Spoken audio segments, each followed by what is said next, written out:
For today's video, Yamaha Bigasite 115 Fi.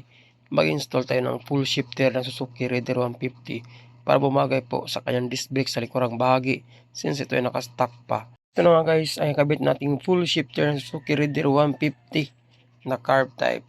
So ito po ang brand ay Rizuma. Ang ikakabit nating muffler guys, ang brand naman niya ay Akrapovic para bumagay naman sa full shifter na kakabit natin.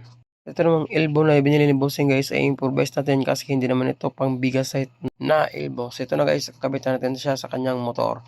At ito naman ang itsura ng right at saka left na bahagi ng full shifter ng Rizuma guys. Napakaganda talaga siya tingnan. At ito na nga, nakabitan natin ang left side na bahagi. Napakaswabe tingnan. At siyempre guys, di pa huli ang right side na bahagi kung saan merong muffler na ikabit natin. Napakaangas tingnan. At nakakadagdag pugi sa kanyang motor.